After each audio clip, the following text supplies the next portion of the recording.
आज हम एक ऐसे विषय पर मनन करने जा रहे हैं जो हम में से हर एक के जीवन के बहुत करीब है।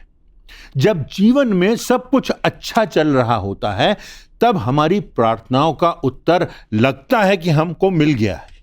जब परिवार में सुख और शांति होती है तो बहुत आसान होता है कि हम परमेश्वर को धन्यवाद दें, उसकी स्तुति करें, उसकी आराधना करें।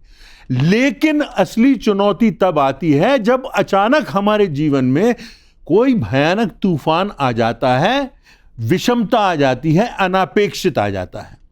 जब कोई गंभीर बीमारी घर में प्रवेश कर जाती है, जब हमारा कोई प्रिय हमको छोड़ करके इस संसार से चला जाता है, जब हमारी नौकरी या व्यापार में हमको नुकसान हो जाता है, ऐसे समय में अक्सर हम पूछते हैं कि प्रभु मेरे ही साथ ऐसा क्यों?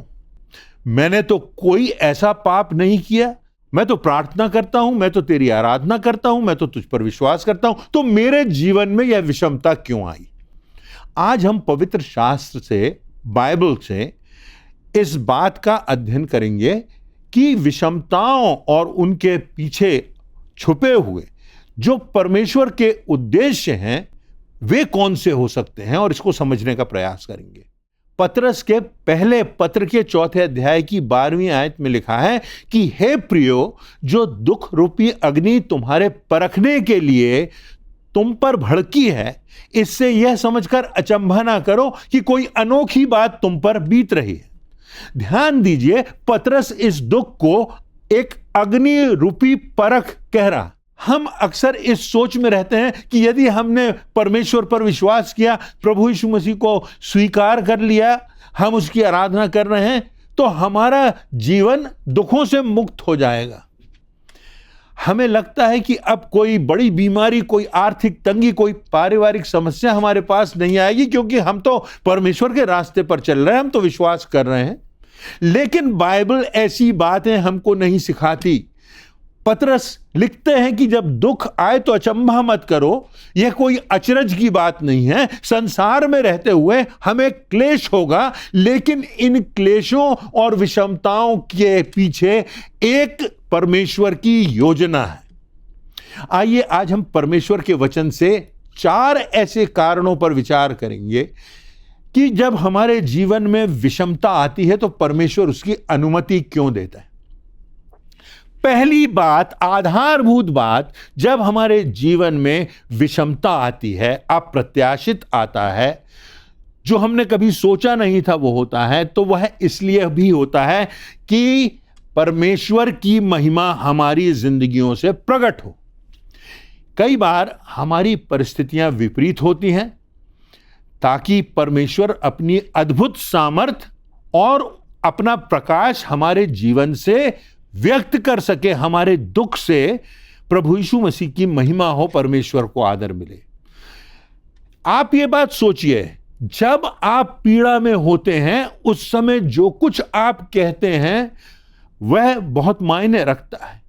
अगर उस पीड़ा में, उस बीमारी के समय, उस अनायास आई विपत्ति के समय आप परमेश्वर का धन्यवाद करते हैं, आपका विश्वास परमेश्वर पर दृढ़ है, आप प्रार्थना करते हैं, आप जीवन में विचलित नहीं होते हैं, और आपको इस बात की निश्चितता है कि संसार के पार होकर हमें अनंत जीवन मिलेगा, मृत्यु का भय नहीं है, और जानते हैं कि हमारा जीवित परमेश्वर है, हमको केवल आज्ञाओं को मानना है और विश्वास योग्य बने रहना है, बाकी कार्य परमेश्वर कर लेगा।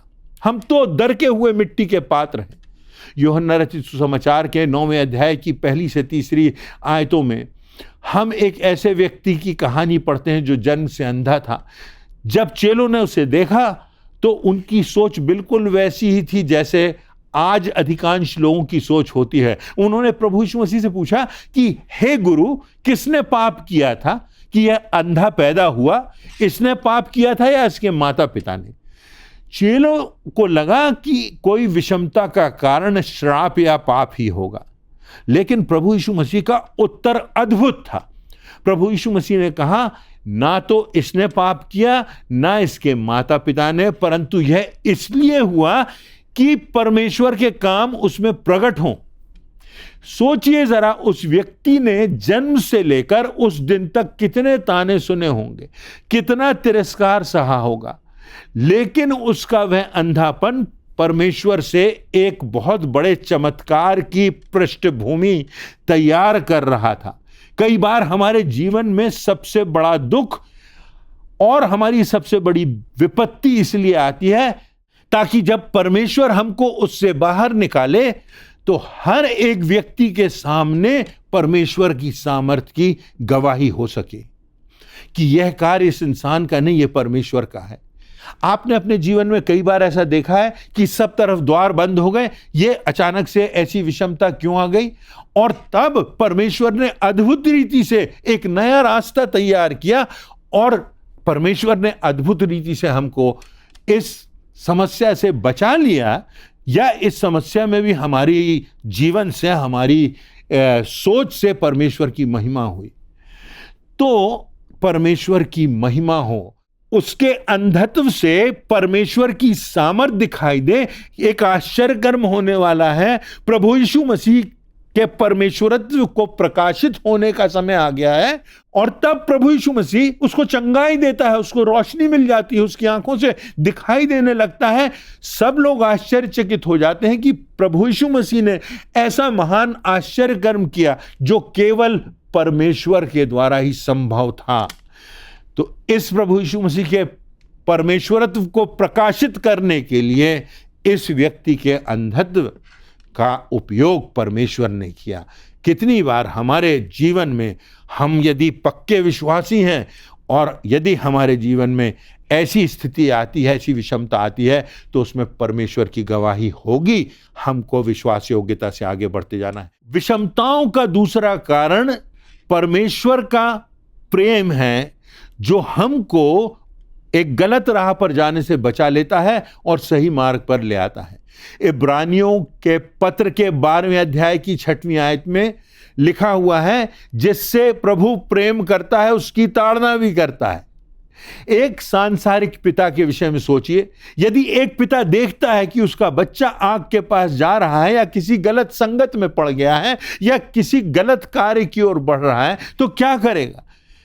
उसको बड़े प्रेम से समझाने के बाद अगर फिर भी बच्चा नहीं समझता, तो उसका पिता उसको डांटेगा, उसको सजा देगा, उसको प्रताड़ित भी करेगा। और हो सकता है कि बच्चे को समझ में ना आए कि पिता उसको प्रताड़ित क्यों कर रहा है, परंतु बच्चा रुक जाता है उस गलत दिशा में जाने से।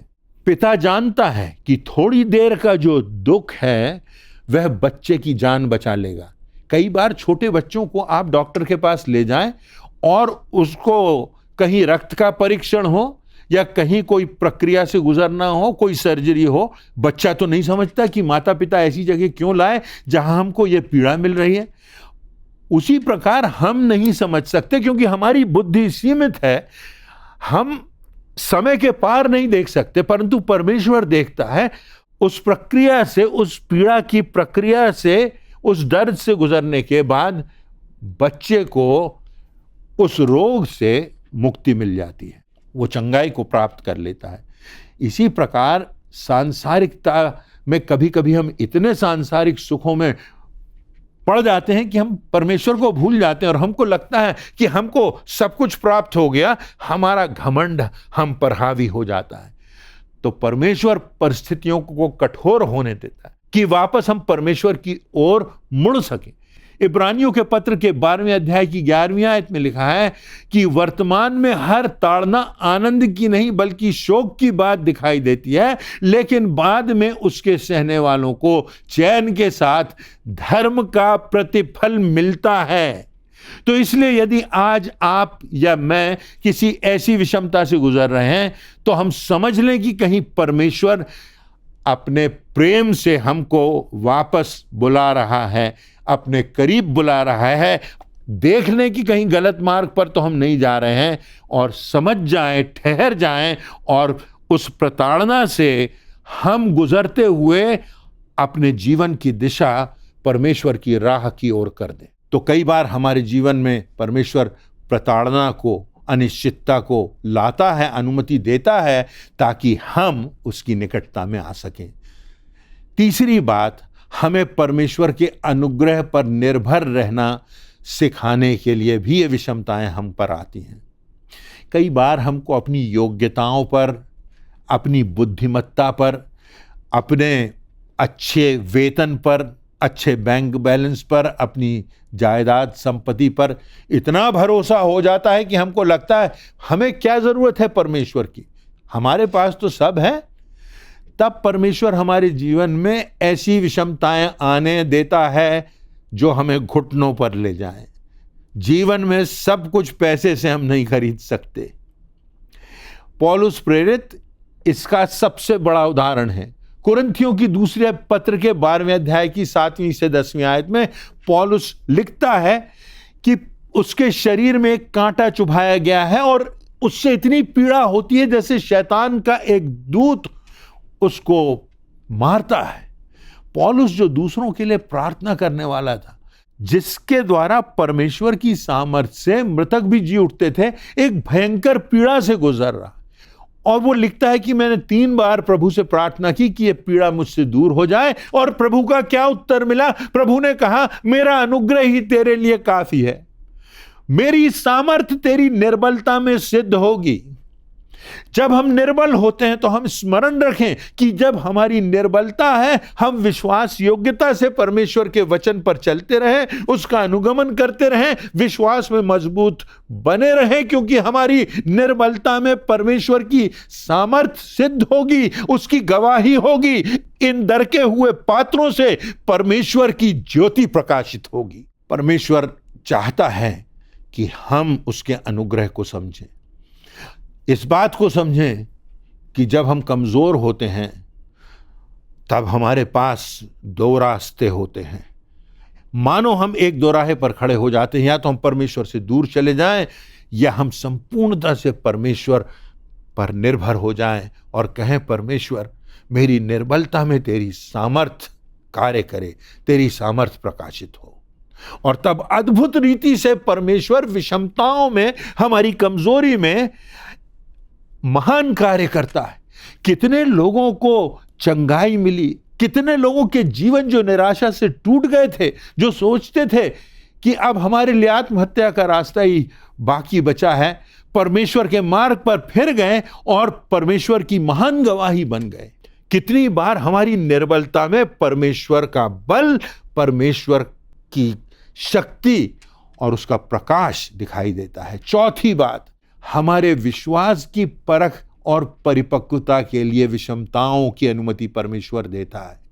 यह बहुत ही महत्वपूर्ण कारण है कि हमारे चरित्र का निर्माण और हमारे विश्वास की परख।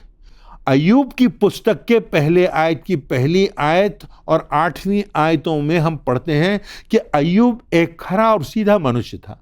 वह परमेश्वर का भय मानता था, बुराई से दूर रहता था, अपने परिवार के लिए हर दिन याचना करता था। लेकिन फिर भी उसके जीवन में एक ऐसी विषमता आई कि हमने शायद किसी और के जीवन में ऐसी विषमता ना देखी हो। उसकी सारी सांसारिक संपत्ति नष्ट हो गई, उसके सारे बच्चे मृत्यु को प्राप्त हुए, उसका सारा शरीर सिर से लेकर पैर तक भयंकर फोड़ों से भर गया। यह सब क्यों हुआ? अय्यूब की यह परख साबित करने के लिए थी कि उसका परमेश्वर के प्रति केवल आशीषों के कारण ही नहीं, परंतु परमेश्वर के प्रति अगाध विश्वास है। शैतान का दावा था कि अय्यूब केवल यह सब इसलिए करता है, परमेश्वर की स्तुति करता है, परमेश्वर को धन्य कहता है, क्योंकि परमेश्वर ने उसको आशीषित किया है, उसको सुरक्षित रखा है, उसके संतानों को आशीष दी है। परंतु शैतान की एक चुनौती थी कि क्या तेरा दास अय्यूब अपने स्वार्थ और आशीषों के कारण ही तेरा अनुगमन करता है, तुझ पर विश्वास करता है? और इस बात को प्रमाणित करने के लिए अय्यूब के सामने परीक्षा आई, अय्यूब के सामने भयानक त्रासदी हुई, उसके जीवन में, उसके परिवार में। परंतु तब हम जानते हैं कि परमेश्वर का महान कार्य भी प्रकट हुआ और किस प्रकार से अय्यूब के जीवन से परमेश्वर की गवाही हुई और आज भी होती है, क्योंकि उसके जीवन का वृत्तांत आज भी हमारे पास मौजूद है। रोमियो के पत्र के 5वें अध्याय की 3 और 4 आयतों में लिखा है, हमें क्लेशों में भी घमंड करना चाहिए, क्योंकि क्लेश से धीरज उत्पन्न होता है और धीरज से खरापन और खरेपन से आशा उत्पन्न होती है। परमेश्वर हमारी सुविधा से ज्यादा हमारे चरित्र के निर्माण में रुचि रखता है। सोना जब तक आग में नहीं तपाया जाता तब तक उसमें निखार नहीं आता, विशुद्धता नहीं आती। आपकी और मेरे जीवन में जब क्लेश आता है तो इसलिए नहीं कि हमको तोड़े, पर इसलिए कि हमको एक ज्वलंत, जीवंत, मजबूत और परिपक्व गवाही परमेश्वर की हम बन जाएं। आज परमेश्वर हमसे यही कह रहा है कि विषमताओं का सामना हम जब करते हैं तो हम हमेशा याद रखें कि परमेश्वर हमारी पीड़ा को जानता है। परमेश्वर इस पीड़ा में हमको छोड़ता नहीं। परमेश्वर हमारे आंसुओं को देख रहा है। परमेश्वर हमारे दुख का एहसास कर रहा है। परंतु परमेश्वर चाहता है कि ऐसी पीड़ा में उसकी गवाही प्रकाशित हो, ऐसी पीड़ा में हम उसके प्रति आज्ञाकारी हों, ऐसी पीड़ा में हम अपने जीवन का पुनर्मूल्यांकन करें और उसके रास्ते पर आ जाएं। ऐसी पीड़ा में हम अपने जीवन के अंतिम समय तक विश्वास योग्य बने रहें। ऐसी पीड़ा में हम स्मरण रखें कि ये संसार हमारा घर नहीं है, इस संसार में तो हम यात्री और परदेसी हैं। हमको परमेश्वर दिन गिनने की समझ दे ताकि हम बुद्धिमान हो जाएं। हर एक पीड़ा में परमेश्वर की योजना है हर एक विश्वासी के लिए, और परमेश्वर का अनुग्रह और उसकी सामर्थ और उसके आश्चर्य कर्म निश्चित रूप से जब हम पीड़ा से गुजरते हैं, विषमताओं से गुजरते हैं, अनापेक्षित से गुजरते हैं, तो परमेश्वर का प्रेम हमको निश्चित रूप से इस बात का एहसास कराता है कि मैं तेरे साथ हूँ। प्रभु यीशु मसीह ने कहा, जीवन के अंत तक मैं तेरे साथ हूँ। प्रभु यीशु मसीह ने हमारी सहायता के लिए पवित्र आत्मा हमको दिया है, और यह हमको परमेश्वर की राह पर ले जाएगा यदि विषमताओं में हम विश्वास योग्य बने रहेंगे।